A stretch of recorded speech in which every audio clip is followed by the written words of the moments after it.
다윗을 쫓다가 블레셋의 침략으로 다시 돌아가야 했던 사울은 그 급한 일이 끝나자마자 또다시 다윗을 쫓기 위해서 엔게디 광야로 왔습니다. 이 엔게디 광야는 바위로 이루어진 지역이었습니다. 높은 바위들 위에 굴이 이곳저곳에 위치해 있어서 도망자인 다윗에게 있어서는 그 몸을 피신하기에 있어서 굉장히 유리한 지역이었습니다. 사울은 다윗을 잡기 위해서 3,000명이나 되는 부하들을 동원합니다. 사울이 집착하고 있는 것이 무엇인지를, 자신이 지금 어떤 일을 함에 있어서 집중하고 있는 것이 무엇인지를 우리가 보게 되는 것이지요. 우리가 예전에 나눴던 말씀처럼 사울은 블레셋의 손에서 이스라엘을 구원할 자로 왕으로 세움을 받았습니다. 하나님의 기름 부으신 그 이유가 바로 여기에 있는 것이지요. 그러나 이러한 일보다도 다윗을 체포하는 일에 더 많은 노력을 쏟고 있습니다. 자신의 본분보다도 왕의 자리를 유지하는 일에 집착하고 있는 사울을 우리는 보게 되는 것입니다. 3절 말씀에서 사울은 혼자서 굴로 들어갑니다. 용변을 보기 위해서 들어갔다라고 말씀해 주고 있지요. 아마도 이때 사울은 다윗과 부하들이 숨어 있는 그 동굴로 들어가게 된 것 같습니다. 이때 다윗의 부하들이 말합니다. 4절 말씀에 다윗의 사람들이 이르되 보소서, 여호와께서 당신에게 이르시기를 내가 원수를 내 손에 넘기리니 내 생각에 좋은 대로 그에게 행하라 하시더니 이것이 그 날이니이다 하니 다윗이 일어나서 사울 겉옷자락을 가만히 베니라 라고 말씀합니다. 이 부하들이 말한 내가 원수를 내 손에 넘기리니 내 생각에 좋은 대로 그에게 행하라 라고 하는 이 예언은 성경에서는 확인할 수 없는 내용입니다. 따라서 우리는 이 예언에 대해서 두 가지로 생각해 볼 수가 있는데, 첫 번째는 부하들이 자신들이 만들어낸 이야기이거나 또 어떤 있었던 일들을 또 조작하는 어떤 예언을 거짓되게 이야기하고 조작하는 그런 모습이 있을 수 있었다라고 생각해 보는 것. 그리고 또 한 가지는 성경에 기록되지 않은 선지자가 한 예언이 있었을 것이다라고 이렇게 두 가지로 생각해 볼 수가 있습니다. 그러나 어느 한쪽이든지 이 부하들의 말은 옳지 않다라는 것을 우리가 보게 됩니다. 이 예언에서 부하들은 사울을 원수로 이렇게 단정짓고 있고, 또 내 생각에 좋을 대로 행하라라고 하는 이 말은 죽여도 된다, 죽이라라는 뜻으로 해석하고 있는 것을 우리가 보게 되지요. 이 예언이 사실이라 하더라도 이 예언을 적용하는 데 있어서 문제가 있다라는 것입니다.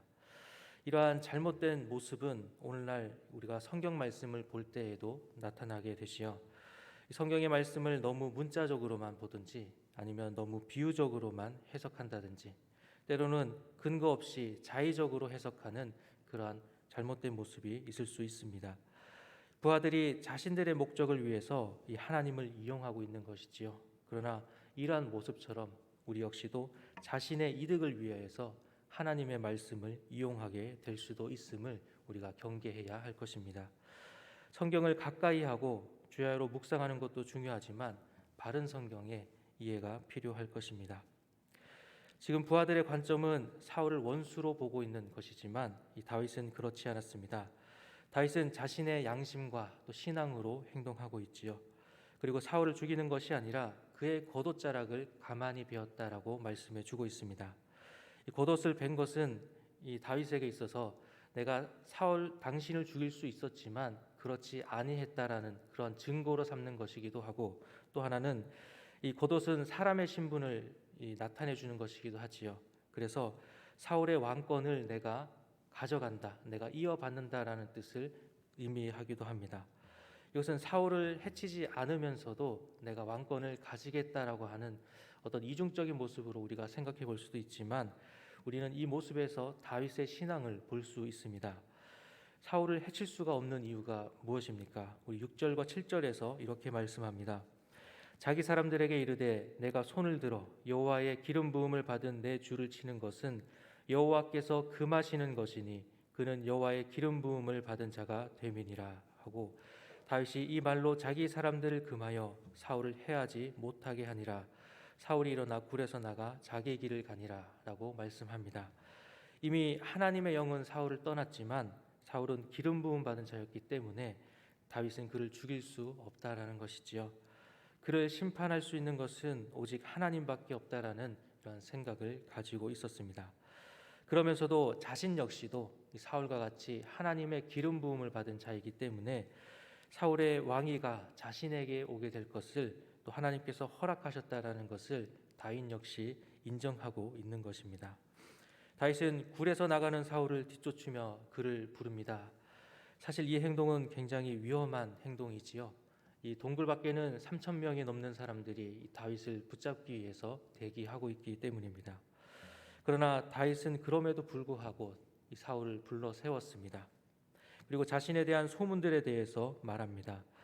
자신이 사울을 해하려 한다라는 이 소문을 믿지 말 것을 부탁하고 있지요. 그 대신 사울이 직접 눈으로 보고 확인한 것을 믿으라고 말합니다. 그리고 자신이 정말로 사울을 해치지 않고 대신에 베었던 이 겉옷자락을 보여줍니다. 자신은 정말로 사울을 죽이려는 자가 아니다라는 것을 보여주려 하는 것이지요. 이 16절 말씀에 다윗이 사울에게 이같이 말하기를 마침에 사울이 이르되 내 아들 다윗아 이것이 내 목소리냐 하고 소리를 높여 울며라고 말씀합니다. 이 사울의 반응은 굉장히 좀 당황스럽지요. 17절 말씀에서는 나는 너를 학대하되 너는 나를 선대하니 너는 나보다 의롭도다라고 말하고 있습니다. 이 사울의 지금 이 모습은 거짓이라고 우리가 보기는 어렵습니다. 어쩌면 사울의 진정성을 우리가 느낄 수 있기도 하지요.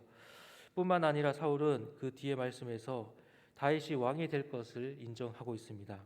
20절 말씀에 보라 나는 내가 반드시 왕이 될 것을 알고 이스라엘 나라가 내 손에 견고히 설 것을 아노니라고 고백하고 있습니다. 이 다윗을 왕으로 인정하고 또 사람들 앞에서 고백하는 선포하는 이런 모습을 보게 됩니다. 이러한 사울의 반전적인 모습은 적어도 악령에 사로잡히지 않았을 때에는 정상적인 사고를 할 수 있고 또 어떤 신앙에 있어서 생각도 할 수 있는 그런 모습을 우리가 보게 되죠. 그래서 이 악령에 잡히지 않았을 때에는 다윗이 왕이 될 것을 자신도 알고 있었음을 우리는 다시 한번 확인하게 됩니다. 우리는 오늘 본문을 통하여서 이 사울의 모습과 다윗의 모습을 다시 한번 비교하게 됩니다. 이 악령이 임한 이 사울의 모습들을 통해서 사울이 다윗을 해하려 하는 이 모습들을 통하여서 하나님이 원하시지 않는 방향으로 나아갔던 이 사울과 오늘 사울을 해할 수 있음에도 불구하고 다윗은 사울을 해하지 않았습니다. 왜냐하면 하나님의 기름 부음 받은 자이기 때문이었습니다. 이러한 어떤 행동에 있어서 판단하게 하는 그런 근거가 어디에 있겠습니까? 하나님의 영이 임한 자와 하나님의 영이 떠난 자의 차이를 우리는 여기서 확인하게 됩니다. 사울은 그의 죄악으로 말미암아서 나중에는 여호와의 영이 떠나게 되었습니다. 그걸과 왕권에 집착하며 또 자신의 본분을 다하지 못하는 모습들을 우리가 계속해서 보게 되지요. 그러나 다윗은 부하들의 잘못된 권유에도 휘말리지 않고 영적인 분별력을 가질 수가 있었습니다. 하나님의 영이 그와 함께 하셨기 때문입니다. 이렇게 성령님께서 하나님의 영은 중요한 순간마다 지혜를 더하시고 또 올바른 길로 가게끔 인도하시는 것을 우리가 보게 되지요. 우리가 나중에 다윗이 실수하여서 넘어졌을 때에도 그 죄를 다시 깨닫게 하시고 또 벗어나도록 하는 것을 우리가 보게 됩니다. 그러나 사울에게는 영적으로 올바르게 분별하고 인도할 하나님의 영이 더 이상 함께하지 않았습니다. 오늘 본문 후반절 말씀에서 다윗의 호소에 대해 울면서 후회하고 또 그를 축복하기까지 하는 사울을 보았습니다. 그런데 그는 거기까지였습니다. 그는 다시 다윗을 죽이기에 또 열을 올리는 그런 모습들을 우리는 보게 되지요. 결국 그의 삶은 전혀 변화되지 않았습니다. 성령님에 의해 붙잡힌 바 되지 않으면 우리의 모든 모습들이 완전히 변하지 않는다라는 것을 우리가 보게 됩니다. 그런 의미에서 오늘날 신약시대 이후에 우리 안에 내주하시는 성령님이 우리 안에 계신다라는 것이 얼마나 중요한 것인지를 우리는 다시 한번 생각해 보게 됩니다. 구약에서 성령님이 하나님의 사역을 이루시기 위해서 특별한 가운데 사람들에게 임하신다면 오늘날 우리에게는 성령님의 내주하심을 경험하게 되는 그러한 은혜를 우리가 누리게 되는 것이지요. 다윗과 사울이 그랬던 것처럼 우리의 인생에도 중요한 결정을 내려야 할 때가 많이 있습니다. 또한 영적인 분별력을 가지고 올바른 판단을 내려야 할 때가 많이 있습니다. 그러나 우리에게는 이러한 순간들 앞에 진리의 말씀을 기억나게 하시고 또 그 진리대로 행할 수 있도록 도와주시는 성령님이 내주하고 계십니다. 그분은 분명 순간순간마다 우리에게 진리의 말씀을 생각나게 하시는 분임을 말씀해 주고 있지요. 우리는 오늘 말씀을 통하여서 우리 안에 내주하시고 우리를 인도하시는 성령님의 인도를 구하는 이 시간이 되기를 소망합니다. 함께 기도하겠습니다.